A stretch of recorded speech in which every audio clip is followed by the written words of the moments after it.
What tomfoolery is going on in One Piece? Brother, when I read these spoilers for this chapter, I was kind of just like, what the fuck? Like, what the fuck's going on? I still don't quite understand how one individual can control and make all the strongest characters we know frameless simps. And this is a Sanji fan saying this, because I get it if it's a person's character, but like, what the fuck do you really mean? The girl's so bad that I can't keep composure. Like, she's so beautiful that she could technically do the most heinous shit and get away with it because, like, I want to get in that. What? There's some people on Twitter who would say, like, I'm insecure. You can't understand a female's beauty.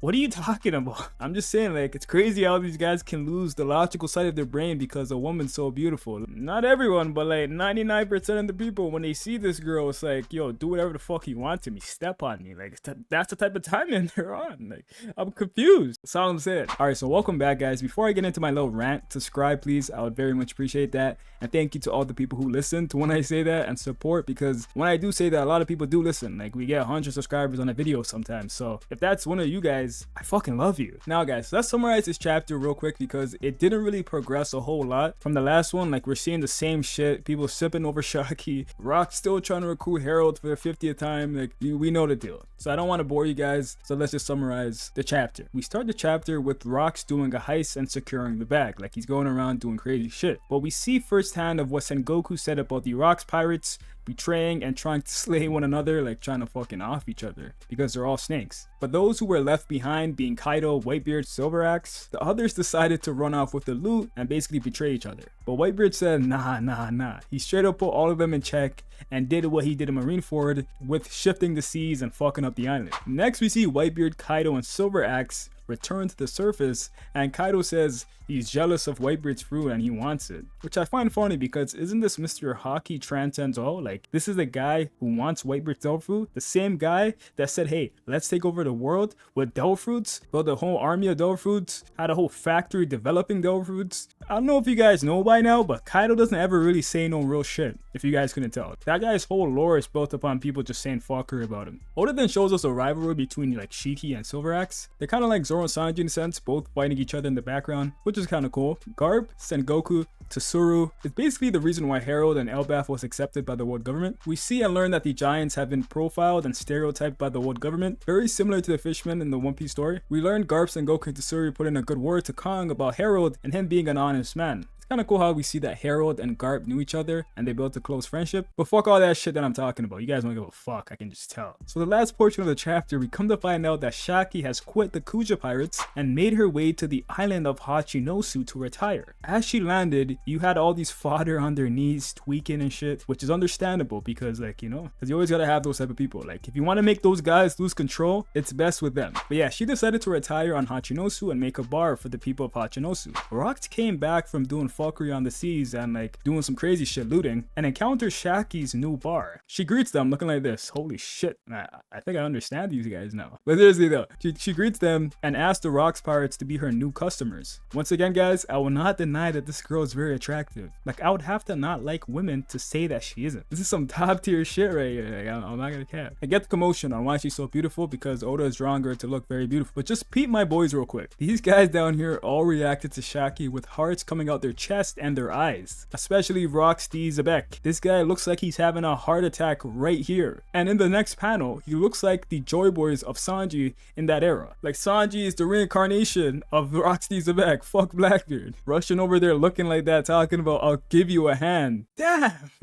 Holy shit, sounds like you're ready to do anything. Like, what will you not do? Like, you know what I'm saying? Listen, I'm not saying that being attracted to Shakky is what I necessarily don't like. Because like I said, I would be spitting game every day if I was in this girl's vicinity. Like, that's what I would be doing. But the plotline of this woman being so beautiful that men can't possibly control themselves and are rendered helpless is kind of strange. Especially being enforced in our legendary pirates. Yes, they are still human at the end of the day, of course, and have testosterone raging inside of them like any man does. But it gets kind of ridiculous when the pull, I keep saying the full word, can result in her being able to have any type of leverage on you. I get the leverage of, oh, I'll hold your bags, things. I'll do this for you. Like, I'll get you a drink. Like, I'll pay for this. I'll fight this guy for you. I get that. It's just ridiculous that she can literally pack this guy's mother, and if he tries to attack her, he's gonna get hard eyes and fall to the ground. Portrayed like that with Roger specifically, but I'm pretty sure based on Zebek's reaction, he would move the same way. That she can get away with anything. Literally anything, because she's that beautiful. Now, what I find crazy is that's pretty much confirmed that God Valley happened over Shakky, because it was said by Garp that someone stole the treasure of Hachinosu. And in this chapter, Shakky is called the treasure of Hachinosu. Don't know who stole her, but it definitely wasn't the Roger pirates, because they pulled up to God Valley, seemingly trying to obtain Shakky like she's some object. And it's pretty obvious by the dialogue with the Roger and Gabon. Gabon saying he calls dibs and shit, like, yo, this girl does not want to fuck you guys, bro. What do you mean he called dibs? Like, what?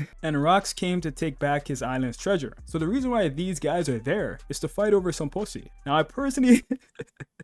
Now I personally don't like how that sounds. I won't lie, like I said it pretty bluntly, because that's what it is. But yeah, historical event like this, the craziest one that we probably been waiting for all these years, to be about a girl, and quite frankly, over a girl that don't want these guys, especially Roger. It's like, what the fuck are we doing? So yeah, it's just a bit strange to me. I won't lie to you. I don't know if I like this plotline too much. But the fact that this island was filled with a bunch of goons, simp, frameless ass men chasing a woman, that's some Sanji upskill. I know technically it's not really upscaling shit, but that just shows you that them simps run the world, bro. But they only simp for one woman. Sanji simps for everyone. Name me one ugly girl that Sanji simp for. Come on, man. We do this shit. Hey, man. All I know is that Sanji ain't trying to forcefully capture women. He's a liberator. But this is technically still upskill, because it just shows you that you can act like that and still be a conqueror, and being the strongest conqueror at that, which a lot of people tried to use to say that Sanji could be one, because he would simp for a woman. What they gonna say now? Look at your guys' goats. How many of you guys are saying Whitebeard's our world's strongest man? I mean, look at him right now. How many of you guys were saying, yo, Goldie Roger's the Pirate King? He's the strongest. Look at him right now. How many of you guys were saying Roxy Zebek, the greatest pirate ever? Or farmed on Emu? 2v1 Garp and Roger, the greatest enemy to Roger. Look at him right there. What's the word, guys? What we doing? It's like Oda has just been trying to make Sanji look the best possible in Elbaf. It's like he's fighting all these haters, solo, squad, and all you bitch ass. I didn't blur that out because I couldn't say the word. I blurred that out because if I say the word, you guys 100% know my race, and I don't want that. Alright, let me end the video before I start going crazy. I'll record the next video right after I end this one. I'm gonna continue the Sanji upskill talk. This shit, I'm just thinking about it right now. There's some shit I could talk about. Bro, all troll shit aside though, like no bias, no hating shit. Really just actually look at what Oda's been doing in Elbaf. You're telling me he's not thinking about Sanji majority of the fucking time? Like, what's going on? Alright, bye.